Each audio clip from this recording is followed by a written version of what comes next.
కర్కాటకం వారికి కనుక చూసుకున్నట్లయితే కర్కాటక రాశిలోనే ఆశ్లేష నక్షత్రంలో గ్రహణం పడుతుంది.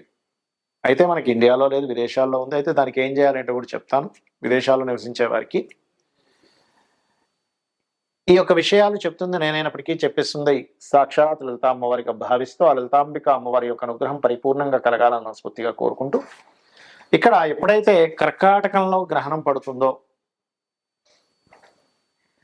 రాశిలో పడుతుంది కాబట్టి కొంచెం మానసిక స్ట్రెస్ అంటూ ఉంటారు.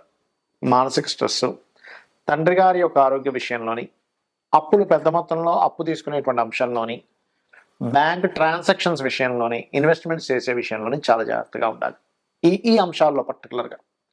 ఎందుకంటే గ్రహణం ఎప్పుడైతే మనకి పడుతుందో, మనం చూడండి, మన మానసిక స్థితి సరిగ్గా లేకపోయినా, ఎమోషన్గా ఉన్న ఒక మనిషి చూడండి, ఎవరైనా సరే డ్రింకింగ్ హ్యాబిట్ ఉంటుంది కొంతమందికి. ఆ డ్రింకింగ్ హ్యాబిట్లోనో లేకపోతే ఇంకేదైనా హ్యాబిట్ ఉంది, మత్తులోకి వెళ్ళిపోయే హ్యాబిట్స్ చాలా ఉంటాయి. అలా మత్తులో ఉన్నప్పుడు మనిషి ఏం చేస్తుంటాడో మనకు అర్థం కాదు. ఎందుకు? మన మైండ్ మన కంట్రోల్లో లేదు. అలాగే గ్రహణం కనుక రాశిలో పట్టినప్పుడు మనస్కారకుడు చంద్రుడు అమావాస్య యోగంలో ఉంటూ సూర్యగ్రహణం పడుతుంది కాబట్టి, ఆ సూర్యుడు ధనాధిపతి అయ్యాడు కాబట్టి, ధనాధిపతికి గ్రహణం పడుతున్నందుకు, ధనస్థానంలో కేతు ఉన్నందుకు మనం ఈ అంశాలలో ధనాన్ని ఇచ్చేటువంటి విషయాల్లో తెలియకుండానే రాంగ్ స్టెప్ పడుతూ ఉంటుంది. కాబట్టి ఇప్పుడు మనం ఏ దేశాలు అయితే చెప్పుకోబోతున్నాం ఆ దేశాల్లో ఉండే వాళ్ళు జాగ్రత్తగా ఉండండి. అయితే మీరు కర్కాటకం వారు సుబ్రహ్మణ్యేశ్వర స్వామి యొక్క అష్టకం చదువుకోవడం, లేదా కుంకుమ నీటితో లేదా కుంకుమతో సుబ్రహ్మణ్యేశ్వర స్వామిని ఆరాధించడం, లేదా ఓం స్కందాయ నమః అనే నామస్మరణ చేయడం ఖచ్చితంగా మీకు మంచి ఫలితాలను ఇస్తుంది. అందులో ఎటువంటి సందేహము లేదు. అయితే ఇది ఏ ఏ దేశాల్లో ఉంది గ్రహణము అని చెప్పి చూసుకున్నట్లయితే మనకి గ్రీన్లాండ్, అదేవిధంగా నార్త్ రష్యా, స్పెయిన్, ఐలాండ్, ఈ దేశాల్లో ఉంది.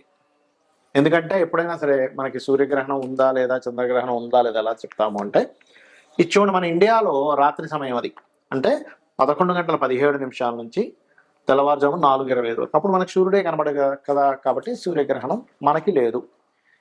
ఈ దేశాల్లో ఎవరైతే నివసిస్తున్నారో వాళ్ళకు ఉంది. ఇండియన్స్ అయినా అక్కడికి వెళ్ళి నివసిస్తున్నట్లయితే వాళ్ళకు ఉంటుంది.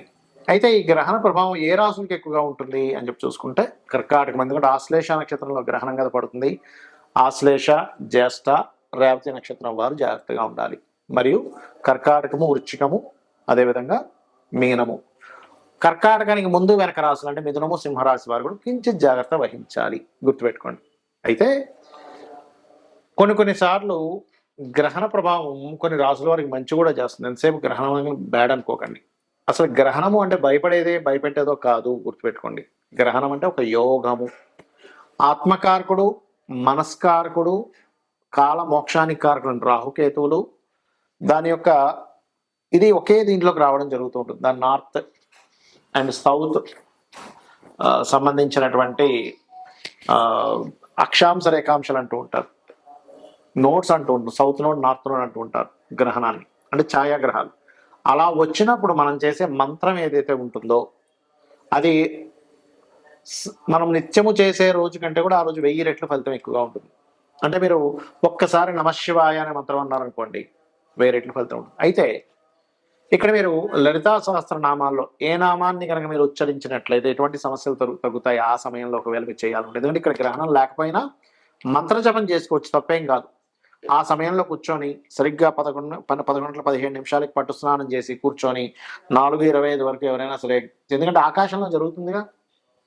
ఇప్పుడు మనిషి జన్మించినప్పుడు కూడా గ్రహం అటువైపు ఉంది అనుకోండి, భూమికి ఇటువైపు ఉన్నవాడికి ఆ గ్రహ ప్రభావం ఉంటుంది కదా. కాబట్టి ఇక్కడ ఈ స్త్రీలు గర్భవతులు ఏమి పాటించాల్సిన అవసరం లేదు. ఆహార వ్యవహారాల విషయాల్లో ఏమి పాటించాల్సిన అవసరం లేదు ఇండియాలో ఉండేటువంటి వారికి. కాకపోతే జపం చేసుకోవచ్చు, దానివల్ల బోల్డంత బలం ఉంటుంది.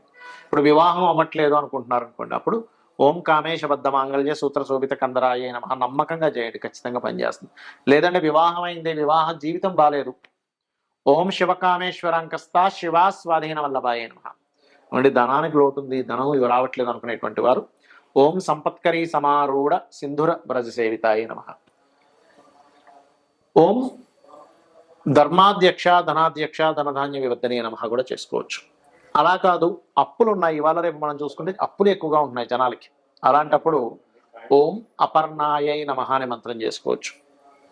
అలా కాదండి, మాకు వ్యాపార సంబంధించినటువంటి అంశాల్లో ఇబ్బంది వస్తుంది, వ్యాపారం పరంగా మేము చాలా ఇబ్బంది పడుతున్నాము అని అనుకునేటువంటి వారు ప్రధానంగా మీరు చేయవలసింది ఓం ఇంద్రగోప పరిక్షిప్త స్మరతూనా భజంగికాయై నమః అనే మంత్రం చేసుకోండి. ఇలా మీరు కనుక చేసుకున్నట్లయితే ఖచ్చితంగా మీకు బాగుంటుంది, అందులో ఎటువంటి సందేహం లేదు. అయితే ఎప్పుడు కూడా గ్రహణాన్ని అమ్మో గ్రహణం వస్తుంది అని భయపడ్డం కాదు, అదొక యోగంగా చెప్పారు మనకు శాస్త్రాలు. కాబట్టి ఆ అద్భుతమైన యోగం. ఎందుకంటే ఒక మంత్ర జపం ఏదైతే ఉంటుందో ఆ మంత్ర జపము చేయడం ద్వారా మన పూర్వజన్మ కర్మ తగ్గుతుంది. ఎప్పుడైతే పూర్వజన్మ కర్మ తగ్గుతుందో మీకు ఆటోమేటిక్గా అన్నీ బాగుంటూ ఉంటాయి. కొంతమంది హెల్త్ ఇష్యూస్ ఉంటాయి చూడండి, అలాంటప్పుడు హెల్త్ ఇష్యూస్ ఉన్నప్పుడు ఏంటంటే ప్రధానంగా ఓం సర్వవ్యాధి ప్రశమని సర్వమృత్యు నివారిణి అగ్రగణ్యా చింత్య రూప కలికర్మశనాశిని. ఇప్పుడు నేను ఒక్కొక్క రాశికి ఒక్కొక్కటి చెప్పుకుంటూ వచ్చాను. ఆ రాశి వారు ముఖ్యంగా గ్రహణం రోజు నుంచి 41 రోజులు ఆ యొక్క విషయాల్లో జాగ్రత్తగా ఉండాలి. 41 రోజులు లేదా ఒక్క రోజు కాదు. అదేవిధంగా దానాలు ఏమి ఇవ్వాలో చెప్పాను నేను మీకు.